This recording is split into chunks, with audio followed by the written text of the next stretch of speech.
Hello everyone, welcome to my DP helping channel.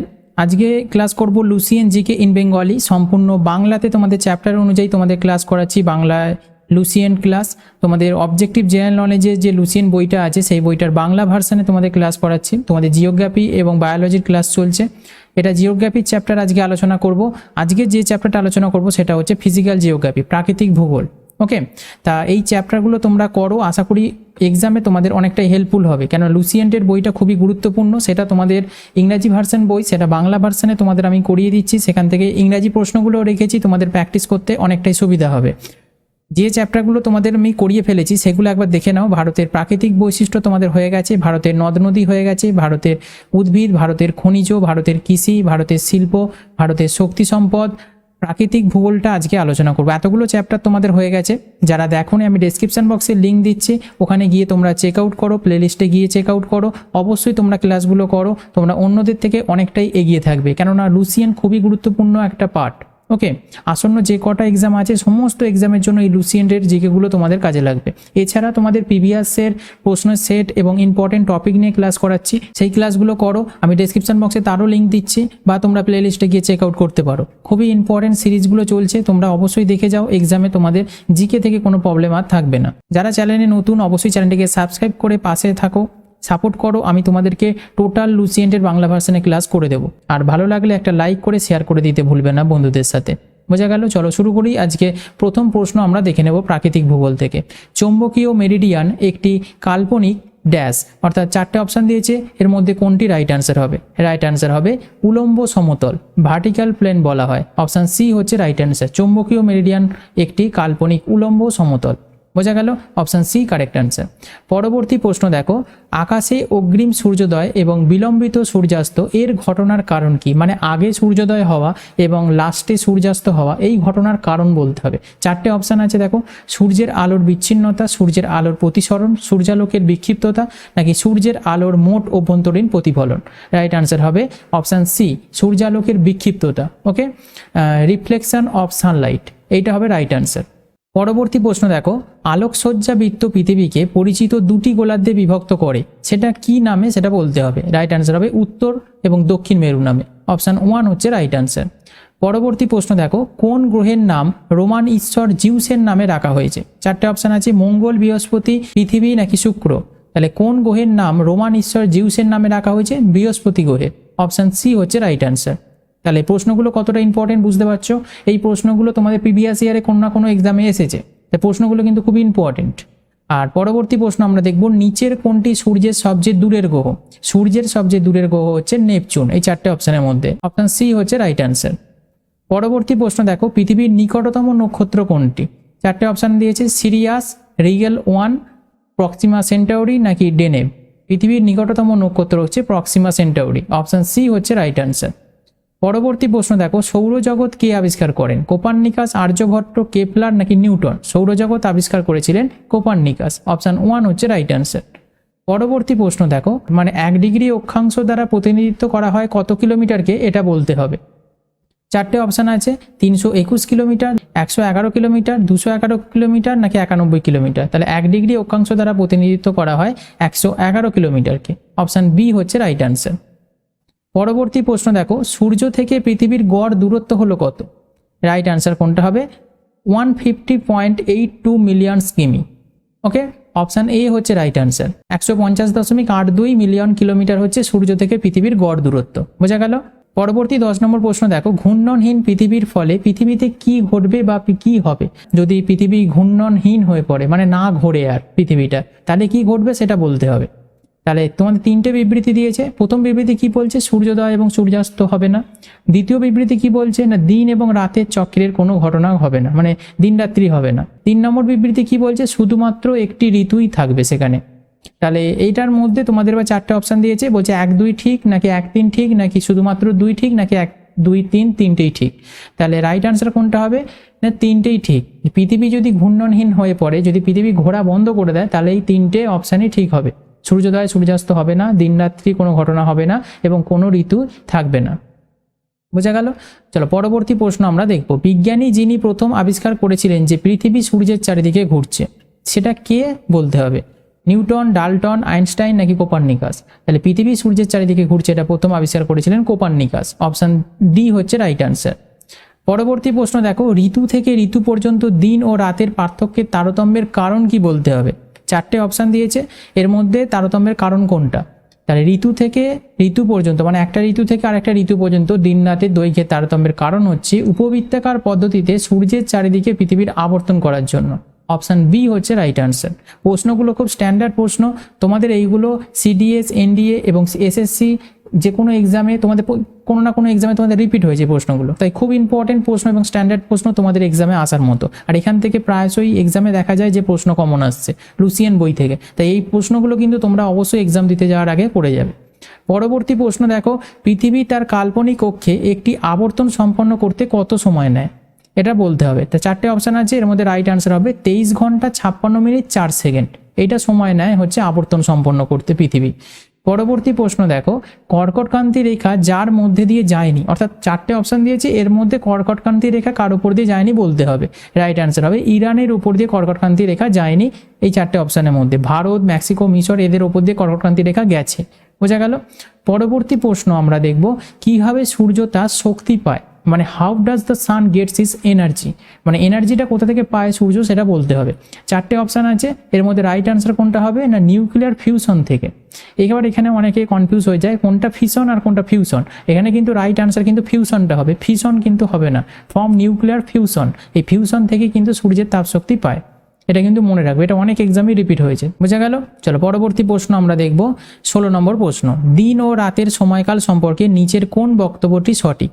মানে দিন ও রাত সম্পর্কেই চারটে বিবৃতি দিয়েছে, এটা কোনটা সঠিক বলতে হবে। বিবৃতিগুলো একবার দেখে নাও। নিরক্ষরেখার কাছাকাছি পার্থক্যটি কম এবং এটি ক্রমবর্ধমানভাবে বৃদ্ধি পায়। 2 নম্বর বলছে বিষুবরেখায় পার্থক্য সর্বাধিক এবং ক্রমান্বয়ে এটি থেকে কমতে থাকে।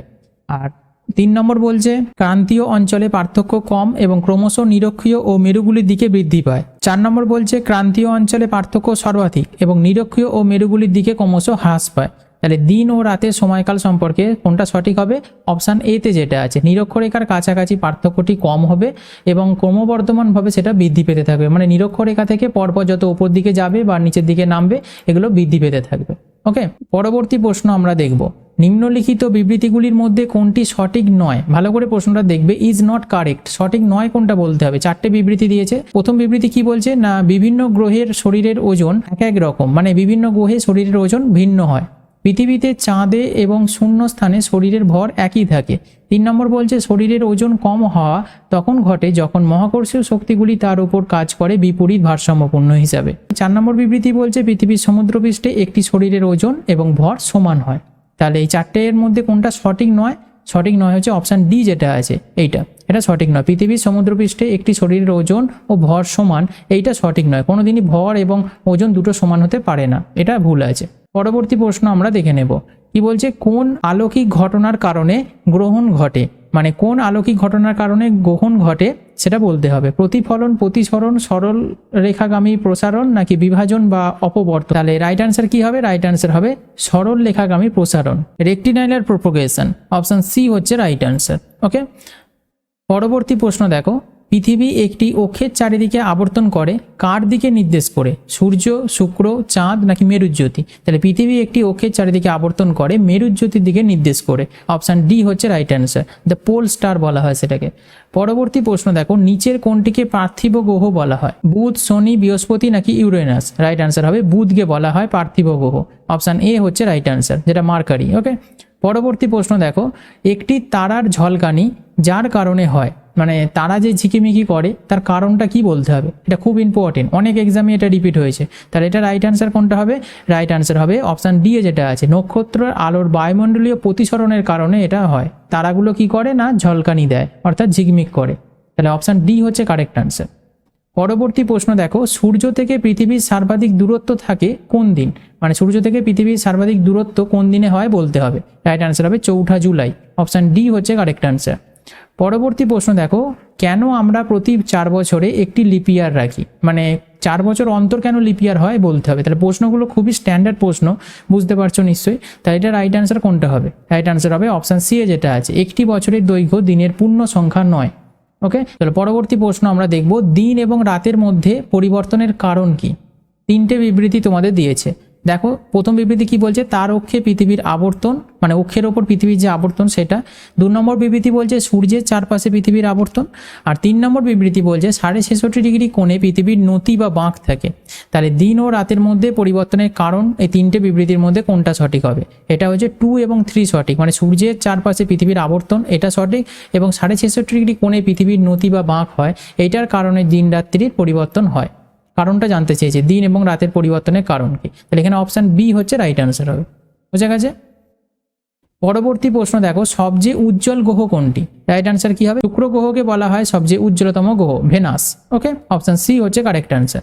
পরবর্তী প্রশ্ন দেখো, মধ্যরাতের সূর্য শব্দটির অর্থ কি? 4টে অপশান আছে, গোধূলি, খুব উজ্জ্বল চাঁদ, উদীয়মান চাঁদ, নাকি মেরুবৃত্তে সূর্য দীর্ঘ সময় ধরে জ্বলজ্বল করে। তাহলে মধ্যরাতের সূর্য কথাটির অর্থ হচ্ছে অপশান ডি এ যেটা আছে, যেটা মেরুবৃত্তে সূর্য দীর্ঘ সময় ধরে জ্বলজ্বল করে। ওকে, এটা হবে রাইট আনসার। পরবর্তী প্রশ্ন দেখাটা ম্যাচ করতে দিয়েছে, বাম দিকে দিয়েছে তারিখ, ডান দিকে দিয়েছে উত্তর গোলার্ধের অবস্থানটা। সেই অনুযায়ী নিচে তোমাদের কোড দেওয়া আছে, এখানে এই কোডগুলো অনুযায়ী ম্যাচ করতে হবে কোনটা মিলছে। তাহলে এটা রাইট আনসার কোনটা হবে মেলালে? অপশান ডি এ যেটা আছে। অপশান ডি এ কি বলছে? এ এর সাথে 4, এতে কে আছে দেখো, মার্চ 21 ফার্স্ট, মানে 21শে মার্চ, এইটার সাথে তাহলে কি হবে? মহাবিষুব হবে। বোঝা গেল? আর বি এর সাথে কোনটা হবে? 3, তাহলে বি আছে কি 21শে জুন, এটার সাথে হবে উত্তরায়ণ। ওকে, আর 21শে সেপ্টেম্বর এটার সাথে হবে হচ্ছে তোমার জলবিষুব, আর 22শে ডিসেম্বর হবে হচ্ছে তোমার শীতকাল, উইন্টার যেটা রয়েছে, এটা হবে 22শে ডিসেম্বর। তাহলে এটার ডি হচ্ছে রাইট আনসার। পরবর্তী প্রশ্ন দেখো, শনির বৃহত্তম উপগ্রহ হলো কোনটি? এটা রাইট আনসার হবে টাইটান। টাইটান হচ্ছে শনির বৃহত্তম উপগ্রহ, এটা মনে রাখবে। অপশান বি হচ্ছে রাইট আনসার। পরবর্তী প্রশ্ন দেখো, পৃথিবীর গড় ব্যাসার্ধ হলো কত? খুব ইম্পর্টেন্ট প্রশ্ন। পৃথিবীর গড় ব্যাসার্ধ হচ্ছে 6400 কিলোমিটার। অপশান সি হচ্ছে কারেক্ট আনসার। পরবর্তী প্রশ্ন দেখো, একটি সূর্য বা চন্দ্রগ্রহণে পৃথিবীর ছায়া অঞ্চল বিভক্ত করা হয়, এই 4টে অপশানের মধ্যে কোনটা ঠিক? রাইট অ্যান্সার হবে 2 পার্টস, মানে 2টি অংশে বিভক্ত করা হয়। অপশান সি হচ্ছে রাইট অ্যান্সার, মানে সূর্যগ্রহণ এবং চন্দ্রগ্রহণের সময় পৃথিবীর যে ছায়া অঞ্চলটা হয় সেটা 2টো পার্টে হচ্ছে বিভক্ত হয়ে যায়। পরবর্তী প্রশ্ন দেখো, পৃথিবীর আনুমানিক নিরক্ষীয় পরিধি কত? এটা রাইট অ্যান্সার কি হবে? 40,000 কিলোমিটার। অপশান বি হচ্ছে রাইট অ্যান্সার। পরবর্তী প্রশ্ন দেখো, সূর্যের চারিদিকে ঘুরছে মোট গ্রহের সংখ্যা কত? সূর্যের চারিদিকে মোট গ্রহের সংখ্যা হচ্ছে 8টি। ওকে, অপশান সি হচ্ছে রাইট অ্যান্সার। পরবর্তী প্রশ্ন দেখো, দিন ও রাত সমান হয়, এই 4টে অপশানের মধ্যে কোনটা সঠিক হবে? মূল মধ্যরেখায়, আন্টার্কটিকায়, 2 মেরুতে, নাকি নিরক্ষরেখায়? Day and night are equal at the equator, অর্থাৎ নিরক্ষরেখায়। অপশান ডি হচ্ছে রাইট অ্যান্সার। এই নিরক্ষরেখাতে দিন ও রাত কি হয়? সমান হয়। এটা খুব ইম্পর্টেন্ট প্রশ্ন কিন্তু। অপশান ডি হবে রাইট অ্যান্সার। পরবর্তী প্রশ্ন দেখো, পৃথিবী সূর্যের সবচেয়ে কাছাকাছি থাকে যে দিনে, সেটা হবে কোনটি? 3রা জানুয়ারি। অপশান ডি হচ্ছে রাইট অ্যান্সার। পরবর্তী প্রশ্ন দেখো, নিচের কোন গ্রহের উপগ্রহ নেই? বুধ, বৃহস্পতি, মঙ্গল, পৃথিবী, 4টে তোমাদের গ্রহের নাম দিয়েছে, এর মধ্যে উপগ্রহ নেই কার বলতে হবে? রাইট অ্যান্সার পৃথিবী। পরবর্তী প্রশ্ন দেখো, সূর্যের থেকে প্রায় 150 মিলিয়ন কিমি দূরে অবস্থিত গ্রহের নাম কি? তাহলে 4টে অপশান আছে দেখো, বুধ, শুক্র, পৃথিবী, মঙ্গল। সূর্য থেকে 150 মিলিয়ন দূরে অবস্থিত হচ্ছে মঙ্গল। অপশান সি হচ্ছে রাইট অ্যান্সার। পরবর্তী প্রশ্ন দেখো, পৃথিবী পৃষ্ঠের কাছাকাছি অনুভূমিক বায়ু চলাচলের কারণ কি? 3টে বিবৃতি দিয়েছে, দিয়ে তোমাদের অপশান দিয়েছে, কোনটা সঠিক হবে বলতে হবে। পৃথিবী পৃষ্ঠের কাছাকাছি অনুভূমিক বায়ু চলাচলের কারণ হচ্ছে 3টেই সঠিক, অর্থাৎ চাপ নতিমাত্রা, ঘর্ষণজনিত বল এবং কোরিওলিস বল, এই 3টেই হচ্ছে সঠিক অনুভূমিক বায়ু চলাচলের কারণ হিসাবে। তাহলে বোঝা গেল? তাহলে অপশান ডি আছে 1, 2, 3, তাহলে এটা হবে সঠিক আনসার। পরবর্তী প্রশ্ন দেখো, পৃথিবীর যমজ গ্রহ যা আকার, ঘনত্ব এবং ভরের অনুরূপ তা হলো কোনটি? পৃথিবীর যে যমজ গ্রহ যেটা, তার আকার, ঘনত্ব এবং ভরের অনুরূপ কোন গ্রহ সেটা বলতে হবে। রাইট আনসার হবে শুক্র। অপশান এ হচ্ছে রাইট আনসার। পরবর্তী প্রশ্ন দেখো, গ্রহগুলি বৃত্তে নয় বরং উপবৃত্তে সূর্যের চারিদিকে ঘুরে বেড়ানোর বিষয়টি যার দ্বারা প্রথম প্রদর্শিত হয়েছিল? Galileo, Johannes Kepler, Martin Luther, নাকি কোপার্নিকাস? রাইট আনসার হবে জোহান্স কেপলার। ওকে, অপশান বি হচ্ছে রাইট আনসার। পরবর্তী প্রশ্ন দেখো, বুধে 1 বছরের দিনের সংখ্যা কত? তাহলে 1 বছরের দিনের সংখ্যা বুধে হচ্ছে 88। অপশান ডি হচ্ছে রাইট আনসার। পরবর্তী প্রশ্ন দেখো, সূর্য তাপ ও আলো উৎপন্ন হয়, এই 4টে অপশানের মধ্যে কোনটা সঠিক হবে? সূর্যের তাপ ও আলো উৎপন্ন হয় পারমাণবিক প্রতিক্রিয়ার কারণে, নিউক্লিয়ার রিয়াকশনের কারণে। অপশান বি হচ্ছে রাইট আনসার। পরবর্তী প্রশ্ন দেখো, পৃথিবী তার অক্ষে একটি আবর্তন সম্পন্ন করে, এই টাইমগুলো দেওয়া রয়েছে, তার মধ্যে কোনটা সঠিক হবে? পৃথিবী তার অক্ষের আবর্তন সম্পন্ন করে 23 ঘন্টা 56 মিনিটে। ওকে, অপশান বি হচ্ছে রাইট অ্যান্সার। পরবর্তী প্রশ্ন দেখো, গড পার্টিকেল হলো কি? চারটে অপশান আছে, এর মধ্যে গড পার্টিকেল বলতে কোনটাকে বোঝানো হয় বলতে হবে। নিউট্রিনো, মেসন, হিগস বোসন নাকি পজিট্রন? তাহলে এটা রাইট অ্যান্সার হবে হিগস বোসনকে বলা হয় হচ্ছে গড পার্টিকেল। অপশান সি হচ্ছে রাইট অ্যান্সার। পরবর্তী প্রশ্ন দেখো, নিচের কোনটিতে চন্দ্রগ্রহণ হয়? পূর্ণিমাতে, অমাবস্যাতে, তৃতীয় পাদ সংস্থানে নাকি কোনোটিই নয়? নান মানে কোনোটিই নয়। তাহলে চন্দ্রগ্রহণ হয়, রাইট অ্যান্সার হবে পূর্ণিমাতে। ফুল মুন যেটা, অপশান 1 হচ্ছে রাইট অ্যান্সার। পরবর্তী প্রশ্ন দেখো, সেরেস, হুমিয়া, মেকেমাকে এবং হচ্ছে এরিস এর নাম এই চারটে অপশানের মধ্যে কোনটা ঠিক? পৃথিবী থেকে পর্যবেক্ষণ করা ধূমকেতু, মানে এই যে নামগুলো দিয়েছে এটা এই চারটে অপশানের মধ্যে কোনটা সঠিক হবে বলতে হবে। নাকি আমাদের সৌরজগতের বামন গ্রহ, নাকি প্রতিবেশী ছায়াপথ, নাকি রাতের আকাশে যে নক্ষত্রপুঞ্জ দেখা যায়? তাই সেরেস, হুমিয়া, মেকেমাকে এবং এরিস এইগুলো হচ্ছে কি না আমাদের সৌরজগতের বামন গ্রহ বলা হয় এগুলোকে। ওকে, অপশান বি হচ্ছে রাইট অ্যান্সার। পরবর্তী প্রশ্ন দেখো, সৌরজগৎ সম্পর্কিত নিচের কোন বক্তব্য সঠিক? দুটো বিবৃতি দিয়েছে, বিবৃতিগুলো একবার দেখো। শুক্র এবং ইউরেনাস পৃথিবীর আবর্তনের দিকের বিপরীতে ঘুরছে। আর 2 নম্বর বিবৃতি বলছে ভেনাস পৃথিবীর নিকটতম গ্রহ। তাহলে এই দুটো বিবৃতি দিয়ে বলছে নিচে চারটে অপশান দেওয়া রয়েছে, কোনটা সঠিক? 1 সঠিক, 2 সঠিক নাকি 1, 2 দুটোই সঠিক? তাহলে রাইট অ্যান্সার কোনটা হবে? 1, 2 দুটোই সঠিক। শুক্র ইউরেনাস পৃথিবীর আবর্তনের দিকের বিপরীতে ঘুরছে। ওকে, এই দুটো সেম, পৃথিবী যেদিকে ঘোরে তার উল্টো দিকে ঘুরছে শুক্র আর ইউরেনাস। এটা কিন্তু মনে রাখবে, এটা খুব ভালো ইনফরমেশন একটা। কোন গ্রহ পৃথিবীর আবর্তনের বিপরীতে ঘোরে, এখান থেকে কিন্তু ভালোই প্রশ্ন আসে যে কোনো এক্সামে। এটা রাইট অ্যান্সার শুক্র আর ইউরেনাস হবে, বেশিরভাগ অপশানে শুক্রটাই থাকে, তখন কিন্তু এটা আনসার হবে। তাহলে বোঝা গেল, তাহলে এখানে 1, 2 দুটোই সঠিক। পরবর্তী প্রশ্ন দেখো, নিম্নলিখিত বিষয়গুলি বিবেচনা করো। চারটে বিবৃতি দিয়েছে, পৃথিবীর আবর্তন, বায়ুর চাপ এবং বাতাস, সমুদ্রের জলের ঘনত্ব, পৃথিবীর বিপ্লব। তাহলে উপরের কোনটি সমুদ্রের স্রোতকে প্রভাবিত করে? এই চারটে তোমাদের বিবৃতির মধ্যে সঠিক কোনটা হবে?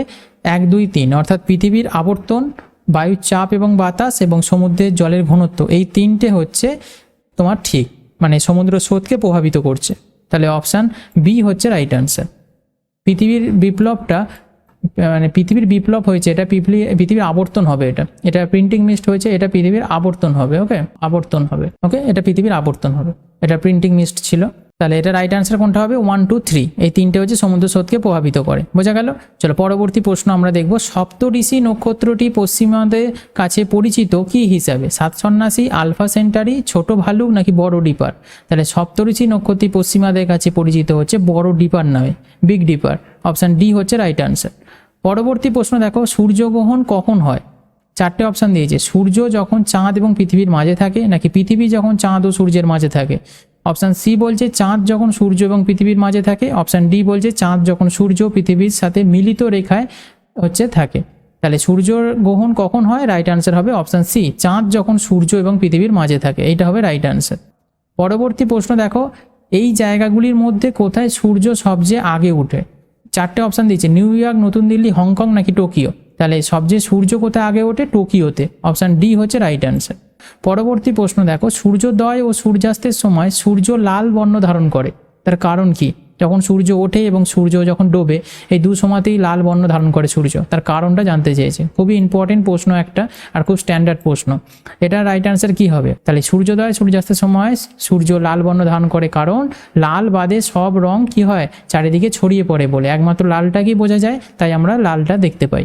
বোঝা গেছে? তাহলে অপশান ডি হচ্ছে রাইট অ্যান্সার। পরবর্তী প্রশ্ন দেখো, সমুদ্রের জোয়ারগুলি মুখ্য কারণ কি?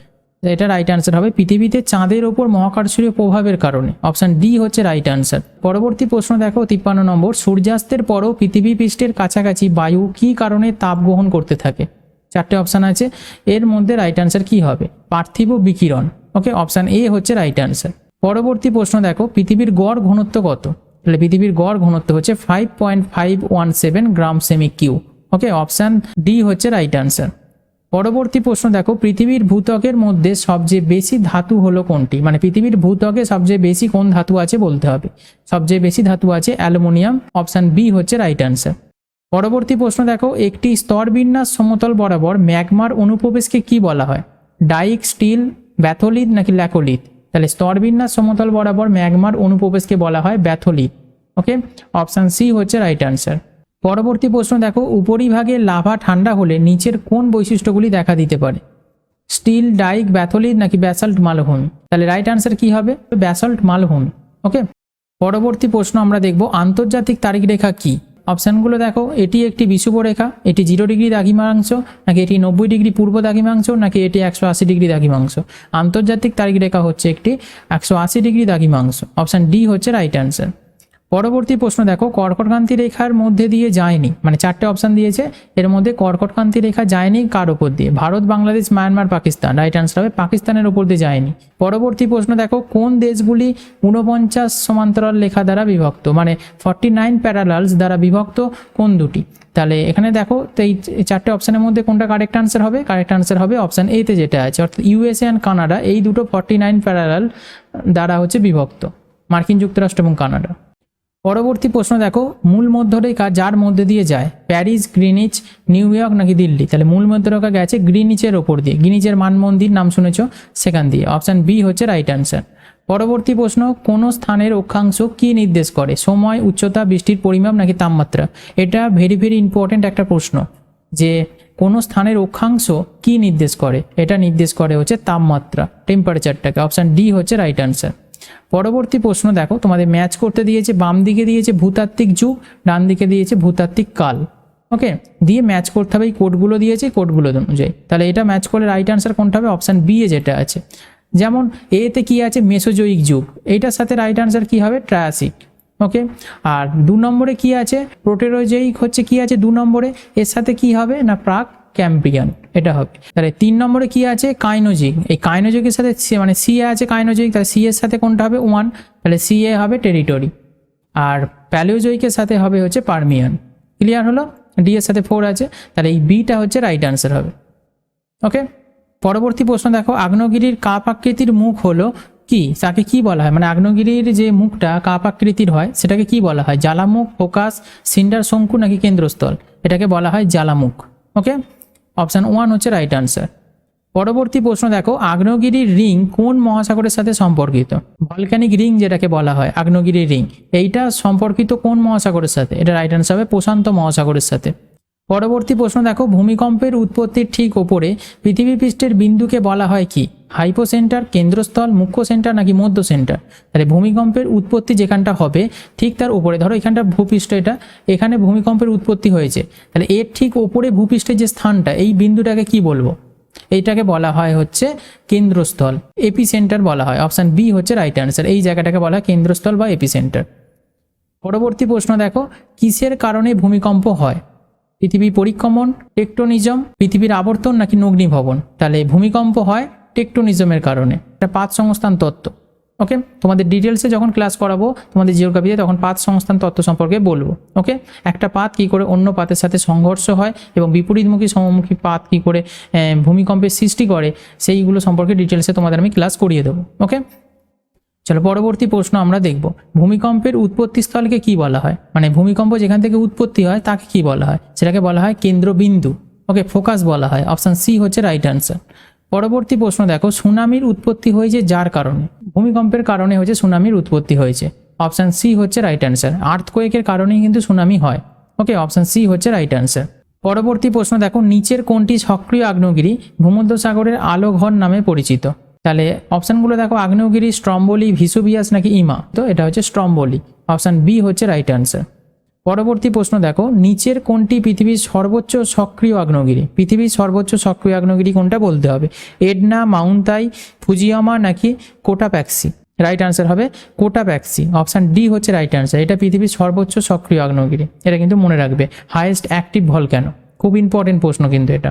পরবর্তী প্রশ্ন দেখো, সিসমোগ্রাফি হলো কিসের বিজ্ঞান? নদী, পর্বত, ভূমিকম্প, নাকি আগ্নেয়গিরি? সিসমোগ্রাফি হচ্ছে ভূমিকম্পের বিজ্ঞানকে বলা হয়।